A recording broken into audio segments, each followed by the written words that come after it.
आज मैं एक एआई बॉट की वीडियो देख रहा था और उसमें एआई बॉट की एक तो बिल्ड बिल्कुल ह्यूमन लाइक थी, बिल्कुल इंसान की तरह वो दिख रहा था। और दूसरा, जब the guy was trying to touch his nose और हर एआई बॉट्स नोज, तो वो बिल्कुल इंसानों की तरह ना, बिल्कुल एक ओरिजिनल ह्यूमन बीइंग की तरह रिएक्ट कर रहा था। तो आई वाज जस्ट थिंकिंग कि क्या ये जो टेक्नोलॉजिकल रेवोल्यूशन है जो कि पिछले 15-20 सालों में बहुत ज़्यादा पेस इख्तियार कर गया है, क्या इसका कोई मॉरल एथिक या मॉरल कोड है? आई मीन टू से कि हम इंसान as a race, as a species अपने आप को सुपीरियर समझते हैं सबसे। बट हम लोग अपनी इस टेक्नोलॉजिकल रेवोल्यूशन और टेक्नोलॉजिकल डेवलपमेंट को चेक में नहीं रख सकते। मतलब हमें पता है, इन अर्ली 2000s पाकिस्तान में हम किताबें जो कंप्यूटर साइंस की पढ़ा करते थे ना, उनमें एक लाइन हम पढ़ा करते थे कि there will come a time when when robots will be so powerful that they will take over humans, and in the time for that has just started.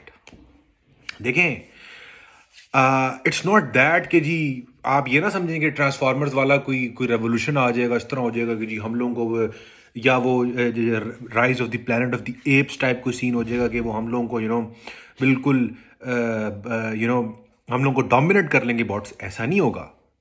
मगर जब वो आपको बहुत जगहों पे रिप्लेस कर देंगे, जब आपको इंसानों की जगह बॉट से आपका ज़्यादातर काम चलेगा, तो फिर आप उन पर डिपेंडेंट हो जाएंगे। And dependency means you have no power over them. And on a side note, एक छोटी सी बात कह दूं कि I was looking at interview of some AI engineer, what you call it, AI specialist, या basically I was watching a documentary. तो उसमें ही सेड कि जो एल्गोरिदम होता है, जो एआई का एल्गोरिदम होता है, जो ऑटो पे चल रहा होता है, खुद ही काम कर रहा होता है, खुद ही सीख रहा होता है और खुद ही ऑपरेट कर रहा होता है, देयर इज अ मोमेंट कि हमें भी नहीं पता होता कि वो खुद काम कैसे कर रहा है। जब वो बहुत एडवांस लेवल पे कोई भी एल्गोरिदम काम कर रहा होता है, कोई भी एआई का एल्गोरिदम, कोई भी एआई मशीन काम कर रही होती है, so we don't know at a certain point कि वो कैसे काम कर रही है। I don't know if you guys have watched the movie. I don't remember the name. I will mention the name at the end of the video or in the description. उस movie में basically a guy is experimenting about robots, about creating basically bots तो जिसम होते हैं ना. He was basically creating a complete AI brain that resembled the human brain completely. तो होता क्या है कि अल्टीमेटली वो एक एक एक एक सॉर्ट ऑफ एक आइलैंड पे एक बंकर बना होता है बहुत बड़ा। उस बंकर के अंदर वो सारे एक्सपेरिमेंट्स कर रहा होता है। एक बहुत बड़ी टेक कंपनी का सीईओ होता है, तो ही कॉल्स इंटर्नी उसको चीज़ें सिखाने के लिए, and then he puts him through experiment जिसमें वो ही टॉक्स टू अ बॉट। अब मुख्तसर किस्सा ये है कि the bot gets so smart कि at the end of the day वो उन दोनों को आउटस्मार्ट करके वो निकल जाता है।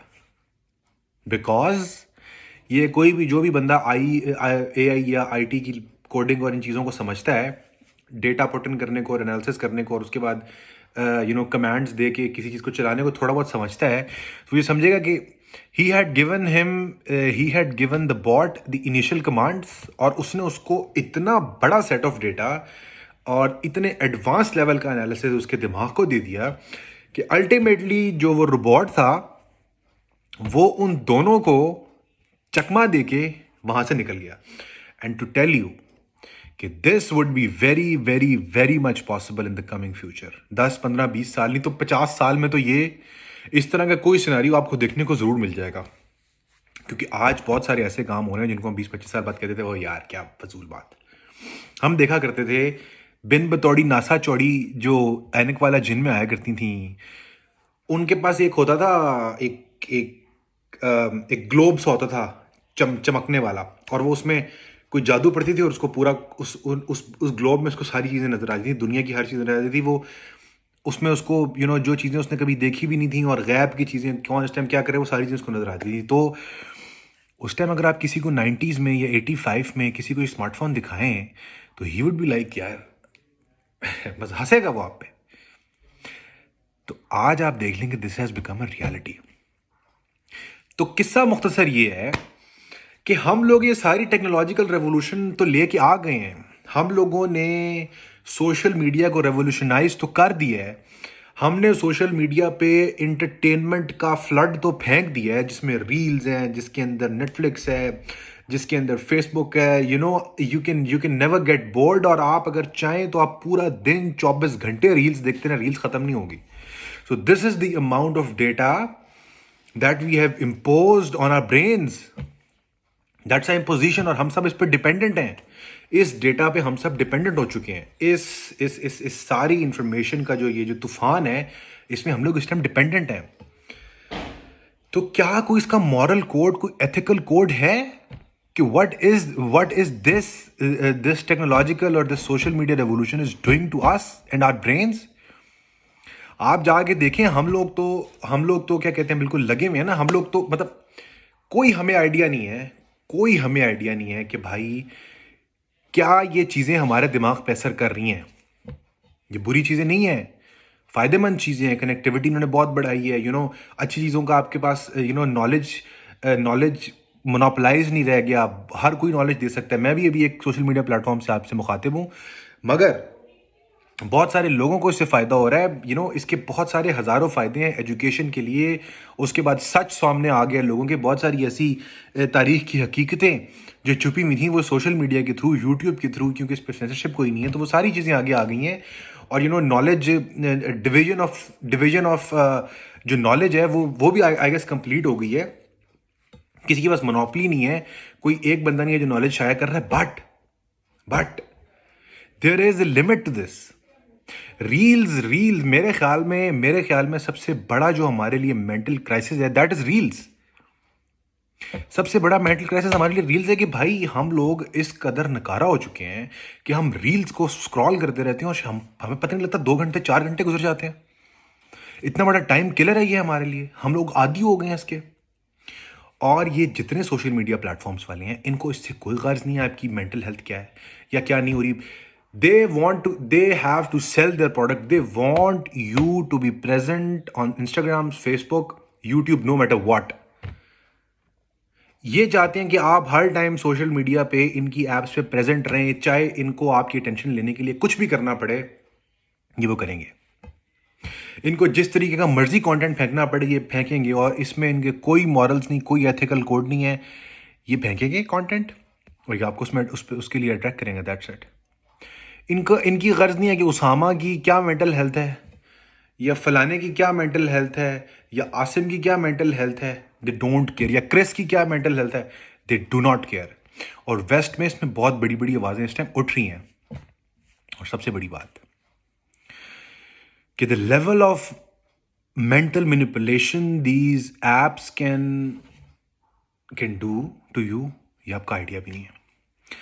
आपका फ़ोन, जो आपका स्मार्टफोन है, वो आपको आपसे ज़्यादा जानता है कि जनवरी में उसामा का क्या मूड होता है। Because my Google ID, my Apple ID is with me from last 8 to 10 years, और वो कॉन्टिन्यूसली लर्न कर रहा है चीज़ों को, मेरे एट्रीब्यूट्स को लर्न कर रहा है, और वो मेरे एट्रीब्यूट्स को लर्न करके मुझे उसी की तरह का कंटेंट दिखा रहा है। दिस इज़ नॉट लाइक कि पीछे कोई छोटा मार्क जकरबर्ग बैठा हुआ है फेसबुक में या इंस्टा में या ट्विटर में, कोई मस्क छोटा, मतलब लाइक मस्क का कोई एम्प्लॉय बैठा हुआ देख रहा है उसामा क्या कर रहा है। No, not like that. This is machine learning. ये खुद ही मेरा फ़ोन सीख रहा है और खुद ही मुझे वो कंटेंट दिखा रहा है जो मुझे देखना है। लाइक माई फोन नोज, जैसे हम कहते हैं ना कि माँ को पता होता है बच्चे को कैसे संभालना है, उसको कैसे दिलासा दिलाना है, तो माई फोन नोज कि मुझे गोली उसने कैसे देनी है।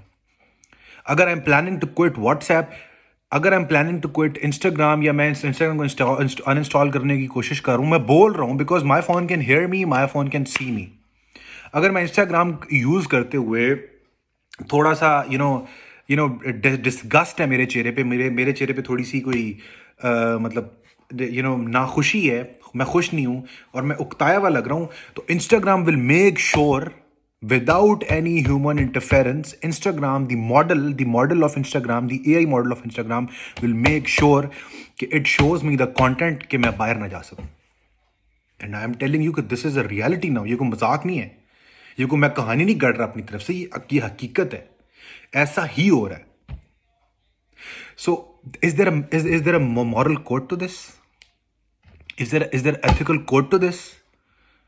कोई इसका इसका इसका कोई इसके कोई कोई ऐसा कोई ऐसा कोड ऑफ कॉन्डक्ट है जो जो इन चीज़ों को रोक सके? जकरबर्ग जब हेयरिंग में आते हैं और आके कहता है कि yes there have been things that we would want to stop and I apologize for it, and yes we have been selling data to advertisers. अब होता क्या है, अब ये स्टेटमेंट मैंने दी तो I just want to explain it. अब मेरे एट्रीब्यूट्स हैं सारे. Instagram knows me, the Instagram model knows me कि उसामा को क्या पसंद है, ये कैसे, अगर हमने इसको कोई चीज़ बेचनी है तो कैसे बेचनी है, कैसे ये चीज़ खरीदेगा, कौन से इसके पेन पॉइंट्स हैं जिससे ये चीज़ खरीदेगा, कब ये क्या फील कर रहा है, रात को 3 बजे तक ये क्या फील करता है, ये 2 बजे क्या फील करता है, ये सुबह के मॉर्निंग में तो जाग नहीं रहा होता तो ये क्या फील करता है. तो ये सारा डेटा एडवर्टाइजर्स को दिया जाता है कि अगर एक प्रोडक्ट है, वो मैं इंस्टाग्राम मॉडल नोज कि उसामा को सर्टन प्रोडक्ट पसंद है, उसामा को बाइक्स पसंद है, इस तरह के बाइक्स पसंद है, इन दिनों में ये इसका दिल होता है और इन दिनों में ये ज़्यादा स्क्रॉलिंग करता है, इन दिनों में ये ज़्यादा क्लिक नाउ करता है, या नो मोर. जब आप देखते हैं ना इंस्टाग्राम पे तो एक ऐड आता है आपके सामने, उसके नीचे एक टैब, एक बटन बना होता है, उस बटन को आप क्लिक करते हैं तो आप जाके देखते हैं कि आप जाके उसमें इंक्वायरी करते हैं कि ये क्या चीज़ है. जब आपके पास पैसे होते हैं तो ऑब्वियसली आप ज़्यादा को देखेंगे कि यार चलो मेरे पैसे मैं मंगवा लेता हूँ. अगर मेरे पैसे नहीं हैं तो आप कम को देखेंगे. तो इंस्टाग्राम नोज कि ये किन दिनों में ज़्यादा प्रोडक्ट्स के बारे में इंक्वायर करता है और किन दिनों में कम प्रोडक्ट्स के बारे में इंक्वायर करता है. तो इंस्टाग्राम नोज कि मेरे पास कब पैसे हैं कब पैसे नहीं हैं, और उसकी बेस पे they sell the data to अब लेट्स से मोटरसाइकिल कंपनी कि Usama in the month of मई उसामा की बहुत परचेजिंग होती है, ये बहुत सारे ऑर्डर्स प्लेस करता है. सो इस टाइम हम इसको मोटरसाइकिल्स बेचेंगे और इसको मोटरसाइकिल्स की ऐड दिखाएंगे. सो this is the level of manipulation my friends. This is the level of manipulation that this social media is I would say imposing upon us. So is there a moral conduct? Is there a ethical conduct कि यार ये क्या हो रहा है? मतलब ये कि क्या हमें ज़हनी मरीज बनाया जाएगा, क्या हम सारी दुनिया ज़हनी मरीज हो जाएगी? बिकॉज दिस इज, कोई भी एडिक्शन आपको है ना, कोई भी एडिक्शन आपको है, वो ज़हनी मर्ज है. सोशल मीडिया भी एक एडिक्शन है. तो क्या आपका ख्याल है कि it falls out of addiction या it falls out of mental illness? सवाल ही पैदा नहीं होता. ये भी एक मेंटल इलनेस है. तो क्या इस सब का कोई मॉरल कॉन्डक्ट है? कोई रखेगा इसको? मैं सिर्फ ये बार बार मॉरल कॉन्डक्ट की बात इसलिए कर रहा हूं कि यार ये दिस इज अ प्रॉब्लम, ये एक लेजिटिमेट प्रॉब्लम है कि लोगों को कैसे इस फ्रेंजी से बाहर निकाला जाए. यार मजाक है. इस फ्रेंजी से लोगों को कैसे बाहर निकाला जाए, इस स्क्रीन से जिसके साथ हम स्टिक हुए हैं, कैसे लोगों को इससे निकाला जाए बाहर. और एक बड़ी आपको इंपॉर्टेंट बात बताता हूँ, एक टर्म होती है अर्बन ट्रांस. अर्बन ट्रांस आज से 15-20 साल 25 साल पीछे आप चले ना तो ये टर्म वैलिड थी. अर्बन ट्रांस के ठीक है, एक टाइम था जब जो वेस्ट की सोसाइटी थी, कल्चर था, उसमें लोग सूटेड बूटेड होते थे और कॉर्पोरेट जॉब्स करते थे, शाम को क्लब जाते थे या शाम को कहीं अच्छी जगह पे अच्छी गैदरिंग करते थे. They listen to good music, they go to theatre और सिनेमा, ठीक है. उसके बाद फिर फास्ट फूड खाते थे and there was fashion and stuff like that. तो this was called the urban trance, जिसमें लोगों के पास सोचने के लिए वक्त नहीं है, जिसमें लोगों के पास पॉन्डर करने के लिए वक्त नहीं है अपने बारे में, चीज़ों के बारे में, दुनिया के बारे में, कायनात के बारे में. लोग एक चेक टू चेक इकोनॉमी में फंसे हुए हैं. And now what is happening here is कि we are in a state of infotrance. We are in a state of infotrance. हम लोग इंफॉर्मेशन का जो ट्रांस है उसने हमें जकड़ लिया, पागल कर दिया. हम लोगों को बाहर जाने की ज़रूरत नहीं है, हम लोगों को विज़िट कहीं कहीं ट्रैवल करने की ज़रूरत नहीं है। एक हम इंस्टाग्राम पे रील देखते हैं, हमारी अर्ज वहीं ख़त्म हो जाती है, हमारी urge it dies then and there. तो ये जो इन्फो ट्रांस है, ये अर्बन ट्रांस की एडवांस लेवल है, अर्बन ट्रांस से बहुत ज़्यादा ख़तरनाक है। This is gonna hurt is really bad. Urban trans ने हमें क्या दिया? अर्बन ट्रांस ने हमें डिप्रेशन दिया, अर्बन ट्रांस ने हमें एग्जिस्टेंशलिज्म दिया, अर्बन ट्रांस ने हमें डायरेक्शन लेस किया, अर्बन ट्रांस ने हमें मटीरियलिस्टिक किया। पूरी दुनिया में, मैं इसमें एब्सोल्यूट नहीं होना चाह रहा कि जी बस इस तरह हो गया, ये जो कॉर्पोरेट जॉब है, ये गोरे का कल्चर है, ये जो हम पूरी दुनिया बेस्ड है, मिडिल क्लास कल्चर है, चेक टू चेक इकॉनमी वाला कल्चर है, मनी ओरिएंटेड कल्चर है, ये झूठा है, फजूल है, गलत है। It's not like that. इसके फायदे भी हैं, बट समटाइम्स इसके नुकसान एक्सीड करते हैं इसके फायदों को। खैर, तो डिप्रेशन और ये सारी चीज़ें हमें दी। अब जो इन्फोट्रांस है, आप इन्फोट्रांस को समझ लें कि स्टीरॉयड है ये। इन्फोट्रांस अगर आपको 10% 20% मटीरियलिस्टिक किया था ना टेलीविजन ने, तो इंस्टाग्राम आपको 80% मटीरियलिस्टिक करेगा। ये एक you know infotrance, you can take infotrance as a pill, as a steroid, and urban trance is on this steroid right now. कि जो जो चीज़ें बीमारियां हम अर्बन ट्रांस ने पैदा की थी, वो सारी अब पेसअप हो रही हैं। मगर वन थिंग जो कि डिसाइडिंग फैक्टर है और जो कि फैटल है हम लोगों के लिए, when there was urban trans, थोड़ी ज़िंदगी आसान हो गई थी, मगर लोगों को सुबह उठना पड़ता था, ऑफिस जाना पड़ता था, भागना पड़ता था। They had to go to a gym, they had to take their children to schools. उनको बहुत सारी फिजिकल एक्टिविटी थी, 2005 6 7 8 9 10 तक, 11 12, मतलब। But now you can say till 2011 2012 physical activity फिर भी थी। बट ये जो इन्फोट्रांस है, ये आपके लिए सबसे खतरनाक काम क्या कर रहा है कि it is making you lazy. It is making you lazy and it is making you mentally sick. Work from home पूरी दुनिया में इंट्रोड्यूस हो गया। कोई नहीं कहता कि भाई हम वर्क स्पेस लें, लोगों को बिठाएं आके। लोग भी कहते हैं हम क्या पेट्रोल लगाएंगे, वो हेडफोन लगाएंगे, लैपटॉप पे पोर्टल पे ऑन करेंगे, काम करना शुरू कर देंगे। Entertainment, a lot of entertainment on social media. हमें सिनेमा जाने की भी ज़रूरत नहीं है। A lot of entertainment on reels. और सबसे बड़ी बात, ये तो खैर सारे लोग ही बताते हैं कि जो आपका फोकस टाइम स्पैन है वो बहुत कम हो गया है रील्स की वजह से। So the question raises again, is there a moral code to this? Is there a ethical code to this? I guess not. So ये जो पूरी तहजीब है, the age of enlightenment that started with hands in hands to industrial revolution, उसको कहते हैं शऊर की as या शऊर का ज़माना। आप उसको उर्दू में ऐसे कह सकते हैं। बहुत बड़े बड़े दावे, human rights, basic freedoms, personal freedoms, फलां फलां फलां फलां फलां। And it all comes down to what? It all melts down to what?